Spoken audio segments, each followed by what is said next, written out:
들어보겠습니다. 가려 뽑은 지혜의 말씀들, 배경을 같이 한번 읽어볼까요? 시작. 하나님께서 솔로몬에게 지혜를 주셨고 그것은 히스기야 왕과 후대의 사람들이 3천여 편이 되는 지혜들 중에 가려 모은 것이 잠언입니다. 시대는 변화해도 하나님의 법과 진리는 변하지 않습니다. 모든 만물의 이치도 그렇습니다. 기준으로 삼아야 합니다. 솔로몬이 생각나는 메시지들을 적어놨던 것들이 그냥 일관되게 무슨 우리가 일기 쓰듯이 한 것이 아니라 늘 그냥 메모처럼 해놨던 것들을 모아서 3천여 편을 후대에서 그것을 편집을 한 겁니다. 그것이 잠언이죠. 우리는 이런 것을 보면서 우리도 귀한 생각들, 자녀들을 향한 생각, 또한 여러 가지 그런 생각들을 다 적어서 이렇게 놔두면 우리 자녀들이 우리가 죽었을 때 유품을 정리하다 우리 아빠의 생각, 우리 엄마의 생각 소중히 여기지 않겠어요? 우리가 부모님의 유품을 소중히 여기듯이 그런 것들을 또 자녀들이 또 컴퓨터로다 정리하면 또 한 권의 책이 나올 수도 있습니다. 그러면 그 책이 귀한 여러분의 가정에 정말 가보가 될 수도 있다는 사실입니다. 그 몇백 년 전에 그 죽은 사람의 묘지를 이장하기 위해서 그 자손들이 파다가 그 관을 열어봤더니 그 썩지 않은 거예요. 그리고 그 안에 편지가 엄청 많이 들어 있었어요. 그 어느 가문인가 하여튼 어느 가문에서 그 무덤을 이장하려고 하다가 편지들이 나왔는데 그 편지가 다 한글로 되어 있는 편지죠. 그러니까 내용을 보니 남편이 아내에게 쓴 편지들이에요. 그래서 역사적인 아주 소중한 자료가 된 거예요. 그렇다고 해서 아주 귀한 글을 쓴 것도 아니고 일상적인 일들을 남편이 아내에게 보낸 편지입니다. 아내에게 보낸 편지를 아내가 그 차곡차곡 모아뒀는데 이것은 어머니의 유품이라고 자식들이 무덤에다 같이 묻었던 거예요. 관 안에다. 그리고 관을 그 오칠을 해가지고 아주 그냥 틈이 없게 만들다 보니까 그게 썩지가 않은 거예요. 썩지가 않았어요. 그래서 그것을 꺼내서 지금 역사박물관인가 기증을 했나 그래요. 그러니까 별거 아닌 것 같아도 몇백 년이 지나면 엄청난 귀중한 사료들이 됩니다. 그래서 우리가 나름대로 지금은 별거 아닌 것 같아도 여러분들이 소중한 생각들을 노트에다가 잘 기록해 두면 나중에 그것이 역사적인 가치가 될 수도 있다는 사실이에요. 솔로몬의 잠언이 그런 거예요. 내가 잠언을 써야 되겠다 해서 쓴 것이 아니라 그때그때 좋은 생각들을, 지혜로운 생각들을 적어놨는데 그것을 그 히스기야 왕 때 그것을 정리를 한 것이다 라고 하고 있는 것입니다. 우리 묵상으로 들어가 보겠습니다. 잠언 23장 4, 5절 말씀 같이 읽어봅니다. 시작. 부자 되기를 애쓰지 말라고 권고합니다. 무슨 말입니까? 우리의 소원은 통일보다 부자 되는 건데요. 왜 그랬지요? 5절에서 재물은 스스로 날개를 달고 독수리처럼 날아가는 허무한 것이기 때문이라고 가르쳐 줍니다. 그건 그렇습니다. 버는 사람 따로 있고 쓰는 사람 따로 있습니다. 이 권고를 들어야 합니다. 23장 4, 5절에 보면 재물은 허무한 것이라 그러죠. 그래서 젊었을 때 열심히 벌어서 노년에 병원비를 다 충당한다 그러죠. 열심히 벌다 보니까 온몸이 다 병들잖아요. 그러면 그 병원비로 나간다고 합니다. 우크라이나가 지금까지도 전쟁 중에 있죠. 거의 다 한 90%가 파괴됐다 그래요. 지금은 이렇게 신문에 이렇게 뉴스에 안 나오지만요. 지금 도시마다 지금 다 도시를 하나하나 다 파괴시키고 있어요. 그러니까 예를 들어서 오늘은 홍천, 그럼 홍천을 다 파괴시켜 버리고요. 내일은 양평, 그럼 양평 다 파괴시켜 버려요. 지금 도시마다 그렇게 러시아가 잔인하게 파괴시키고 있습니다. 그 우크라이나가 세계 곡창지대 중에 세 번째로 곡창이 많은 지대라고 합니다. 근데도 못 살아요. 왜 못 살죠? 공산주의 나라는 못 살아요. 그래서 굶어 죽은 사람이 이렇게 많대잖아요. 우크라이나에 대해서 오늘 새벽에 조금 읽어봤는데 1,000만 명 이상이 굶어 죽었어요. 공산주의 되고 나서. 그냥 공산주의는 내 거가 아니잖아요. 그러니까 내 거 아니니까 열심히 일들 안 하는 거야. 그러니까는 수확이 떨어져. 수확이 떨어지지만 많이 났을 때를 계산으로 해서 바치게 하는 거야. 그러니까 다 바치고도 그러니까 농민들은 먹을 게 없는 거야. 그래서 굶어 죽은 거야. 근데 러시아는 굶어 죽어도 눈 하나 깜짝 안 했어요. 눈 하나 깜짝 안 했어. 그러니까 공산주의는 세계를 망하게 하는 겁니다. 여러분 칼 막스의 가정에 대해서도 한번 연구해 볼 필요가 있어요. 제가 하나 들어봤더니 유튜브에도 나와 있어요. 그는 가정 파괴범입니다. 자기 자식들 다 굶겨 죽였어요. 자기 가족들, 자기 가정을 망하게 하면서 쓴 글이 그 칼 막스예요. 그 자본론, 그 공산주의 이론이에요.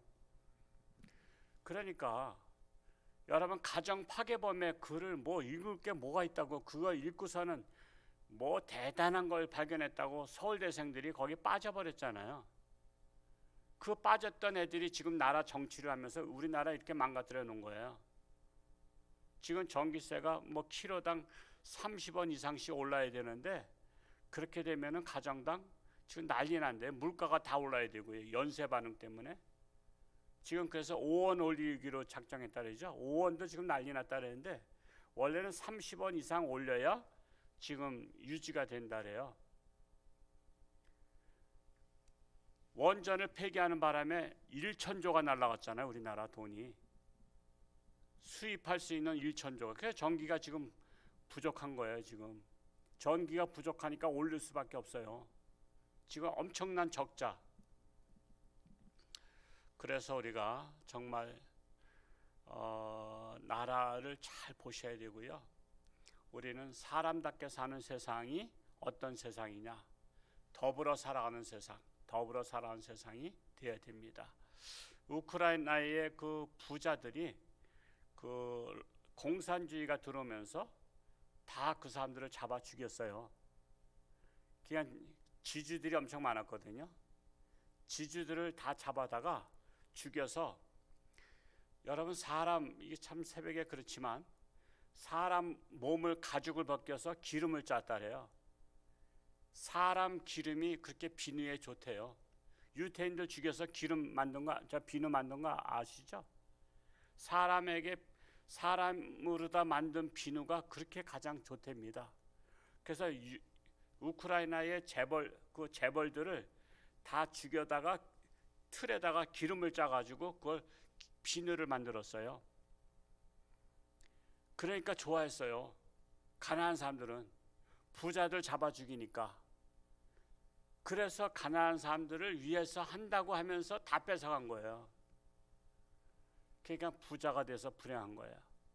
우리나라 6.25 전쟁 피난민들 1.4.5 때 피난 내려왔잖아요. 부자들은 못 내려왔다래요. 왜? 내 땅과 내 집이 이거 많은데 이걸 두고 어딜 내려가. 그래서 부자들은 못 내려온 결과 북한에서 다 뺏긴 거예요. 근데 가난한 사람들은 아무것도 없으니까 미련 없이 내려온 거야. 그래서 북한에서 가난했던 사람들이 남한에 와서 행복하게 살고 자손들이 자유주의에서 살고 있는 거예요. 근데 북한에서 부자였던 사람들은 그 재산 때문에 못 내려왔다가 결국 다 뺏기고 지금 아주 그냥 가난한 사람이 된 거야. 그러니까 여러분 부자라고 해서 결코 좋은 것은 아니다. 하나님께서 만드시는 부자 아니면 그 부자 때문에 불행한 삶을 살 수가 있다라는 것입니다. 그래서 부자 되기를 애쓰지 말라고 권고하고 있는 것입니다. 2번 24장 33절 34절 근거입니다. 내가 시작. 내가 좀 더 자자 좀 더 졸자 손을 모으고 좀 더 누워있자 하니 내 빈궁이 강도같이 오며 곰핍이 군사같이 온다고 했습니다. 꼭 새벽에 벨이 울리면 누르고도 조금 더 하는 우리의 새벽기도 모습 아닙니까? 그래서 영적 도둑인 사탄 마귀가 내 영혼을 도둑질하고 영적 빈곤에 고생하는 것은 아닌가요? 게으른 자에게 희망이 없습니다. 부지런한 자가 되어야 돼요. 우리 하나님을 믿는다는 것은요, 우리나라가 이렇게 복을 받은 것 중에 하나는 새벽을 깨우는 거예요. 그래서 우리 새마을 운동할 때도 무슨 노래가 새벽 되면 나왔어요? 새벽종이 울렸네, 새 아침이 밝았네, 우리 모두 일어나, 그러면서 시작했잖아요. 동네 한가운데 앰프 스피커를 설치해 놓고 산에다 설치해 놓으니까 동네마다 다 울린 거야. 그러면서 새벽부터 일을 했어요. 우리는 하나님의 백성들은 새벽을 깨울 수 있어야 돼요. 부지런해야 됩니다. 여러분, 새벽에 깨어나려면 일찍 자야 되잖아요. 일찍 자야 돼요. 최소한도 10시 전엔 자야 새벽기도 할 수 있잖아요. 그러니까 아직도 우리 교회 지도자들로서 아직 새벽을 못 깨우신 분들은 삶의 패턴을 바꿔야 돼요.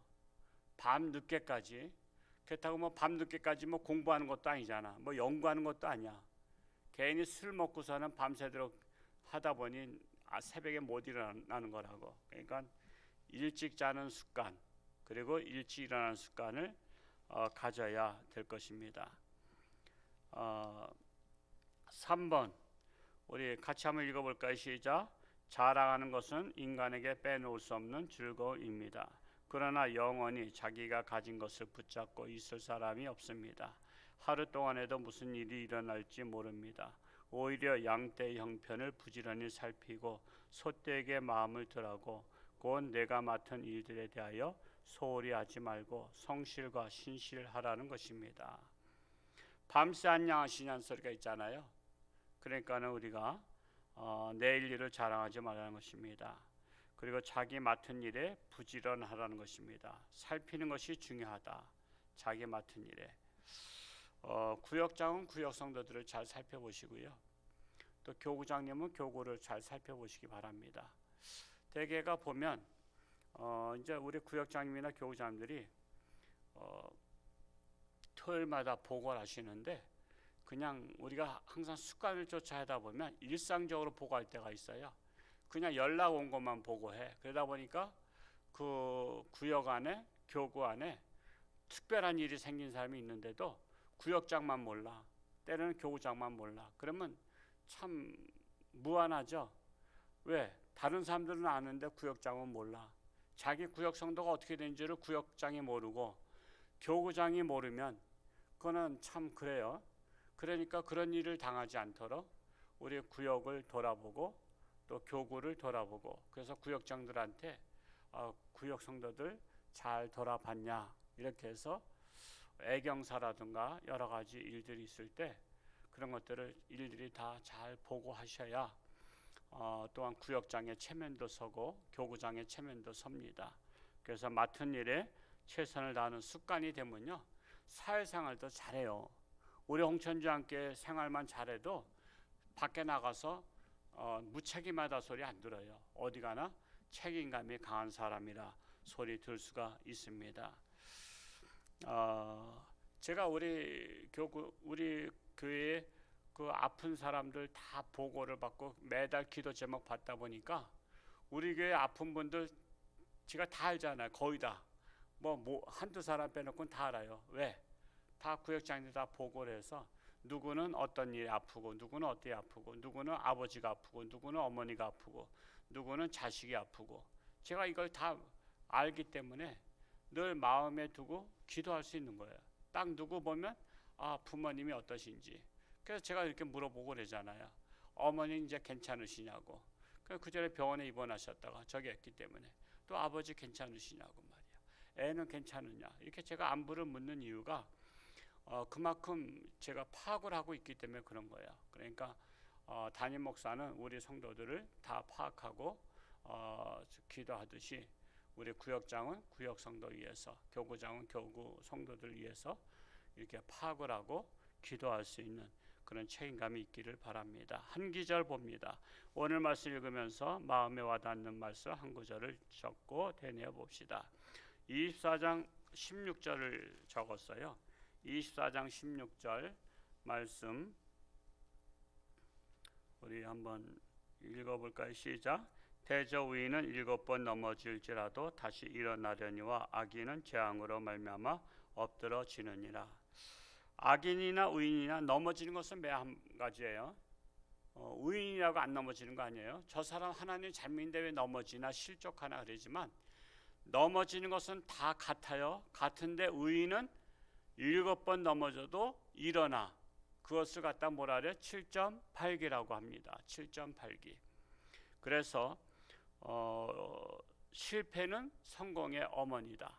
실패를 많이 해본 사람은 이제 뭐만 하면 돼요? 이제 성공하는 일만 하면 되잖아요. 그래서 참으로 과거에 그 권투 선수 중에 홍수환 선수가 그전엔 우리나라가 제가 어렸을 때는 레슬링이 그렇게 유명했어요. 김일 선수의 박치기 유명했죠. 게다가 이제 복싱 선수가 막 유명했어요. 그래서 막 그냥 복싱 한다면 그냥 동네 사람들 다 모여가지고 TV 보면서 와 소리 지르고 막 그랬어요. 근데 홍수환 선수가 처음에 계속 지는 거야. 지니까는 에이 볼 것 없다고선 다들 갔어요. 그 다음날 뉴스에 나오는데 홍수환 선수가 이겼대. 아주 그냥 7.8기야. 그러니까 끝까지 봐야 된다는 것을 교훈 삼았습니다. 말씀 묵상하면서 삶에 적용할 것과 실제적으로 행동에 옮길 것을 구체적으로 적어봅시다. 잠언 25장 11절을 적었어요. 25장 11절 한번 읽어볼까요? 시작. 경우에 합당한 말은 아로새긴 운쟁반에 금사가니라. 경우에 합당한 말. 지금 오늘날 이렇게들 보면 경우에 합당하지 않은 말들 너무나 많이 해요. 특히 정치인들 중에서 앞이 다르고 뒤가 다르고 그런 내로남불 말들이 많죠. 근데 우리는 그걸 보면서 나도 경우에 합당한 말을 해야 되겠다. 그래서 합당한 말을 골라서 이 고기를 잡다 보면 이렇게 뭐 금을 쳐가지고 막 튀겨서 막 올리면 온갖 잡동사니가 다 나와. 그러면 어떻게 하죠? 잡동사니 먼저 밖으로다 끌어내죠. 잡동사니 다 끌어내고 나면 나중에 고기만 남아. 그걸 갖다 손으로 다 밑에 딱 잡아가지고 이렇게 양동에다 딱 집어넣는 거야. 그것처럼 뭐 이것저것 다 집어넣을 필요 없어. 그러면 들고 다니기만 무거워. 그리고 도움도 안 돼. 그것처럼 우리의 말이라는 것이 잡동사니 말이 많아요. 잡동사니를 잘라버리는 거야. 잡동사니를 잘라버리고 우리가 그 귀한 말만, 핵심만 말할 수 있는 습관을 가져야 돼. 여러분 그 습관들을 여러분 노력을 하시기 바랍니다. 여러분 살면 살수록 사람 말이 간결해야 돼요. 간결해야 돼. 핵심만 말할 수 있어야 돼요. 핵심만. 근데 자꾸만 이것저것 막 살을 붙여요. 살을 붙이다 보니까 별 볼 일 없는 말, 남이 들어서 뭐 별 볼 일 없는 말들을 너무 많이 해. 그래서 경우에 합당한 말, 이 말이 저도 마찬가지고 우리 성도들도 정말 경우에 합당한 말을 할 수 있는 지혜로운 자가 되시기 바랍니다. 감사하는 성도는 더욱더 풍성한 삶을 살게 됩니다. 오늘 하루 돌아보며 한 줄로 감사 적어봅시다. 이제 내일이면 6월달이 끝나죠. 근데 우리 행복한 신문이 한 400부 정도 남아 있었어요. 약봉지도 다 이렇게 교구마다 다 했는데 내일이면 그렇다고 또 행복한 신문 가지고 나누라면 또 스트레스 받으시겠고 그래서 어제는 집사람하고 우리가 다 나누자 하고서는 한 400장 정도를 차 타고 다니면서 아파트, 사무 아파트 이렇게 등등 빌라들 다 나눴어요. 참 나누면서 옛날에 매일 전도 집사람하고 전도 다니던 생각이 나고 또 옛날에 우리 행복한 신문 지금 것보다 더 두꺼운 거 있었죠. 그거를 교구별로 1000장씩 나눴어요. 그래서 홍천의 지도를 딱딱 잘라가지고 저도 1000장을 나눴어요. 1000장을 여름에 땀을 뻘뻘 흘리면서 막 나누고 그랬었는데 지금은 교구별로 100장도 부담스러워 하잖아요. 그만큼 여러 약화됐는데 어제 나누다 보니까 정말 앞으로 신문을 더욱더 나누는 자가 돼야 되겠구나. 그래서 어제 나눈 것이 감사하고요. 또 충격을 받은 것은 나누러 다니고 이게 우편함에 꽂으러 다니다 보니까 이단 기쁜 소식 저 있잖아요. 그 갈마공리에 기쁜 소식 신문이 거의 다 꽂혀 있어. 이단들은 홍천군에 있는 모든 집마다 신문을 꽂는 것 같아. 충격받았어요. 이단들은 사생결단으로 전도하는데 우리 정통교회는 사생결단을 전도하네. 그나마 우리 교회가 행복한 신문 통해서 전도하고 약봉지 통해서 전도하는데 이단은 저렇게 열심히 전도하는구나. 도전을 받았어요. 그래서 앞으로 행복한 신문을 더욱더 나누면서 또 그러면서 사람을 만나게 되면 만나고 접촉해야 되겠구나. 그래서 정말 오랜만에 나누다 보니까 얼마나 감사한지 몰랐습니다. 글을 쓰는 기도는 영원히 보존되는 기도입니다. 한 줄의 마음에 담아 기도합시다. 우크라이나를 불쌍히 여기소서. 지금 뉴스에 잘 안 나오지만요, 러시아가 잔혹하게 한 도시씩 집중적으로 포화를 쏴가지고 다 파괴시켜버려요. 지금 한 도시씩. 지금 이런 엄청난 일들이 일어나고 있는데 평화를 외쳤어요. 우크라이나는 평화를 외친 나라인데 평화를 외치는 것은요, 여러분, 그거는 평화 외친다고 해서 평화가 오는 게 아니에요. 우리나라 좌파들이 평화 외치잖아요. 그래서 사드 배치하면 전쟁하자는 얘기냐, 평화를 외치고 그랬는데 평화는 강력한 군대, 국방력이 있어야 돼요. 나라가 강력한 나라가 돼야지 평화를 지켜요. 우크라이나가 평화를 외쳤지만 아무 소용없이 지금 저렇게 다 짓밟히고 나라가 쑥대밭이 됐습니다. 여러분, 사슴이 평화 외치면 사자가 안 잡아먹어요? 우리 동물의 왕국에서 우리 평화롭게 삽시다 하고 사슴이나 노루가 외쳐봤자 사자는 잡아먹어요. 그것처럼 약한 나라가 평화를 외치면 강한 나라가 잡아먹습니다. 그래서 강한 나라가 되어야 되는 거예요. 우리나라가 정말 강한 나라가 되고 나라를 지키는 나라가 돼서 두 번 다시 6.25 같은 나라가 전쟁이 일어나지 않도록 기도를 했습니다. 정말 이 땅에 우크라이나를 비롯해서 평화가 임하게 하여 주옵소서. 그리고 정신 차리게 하여 주옵소서. 기도할 수 있게 바랍니다. 기도하겠습니다.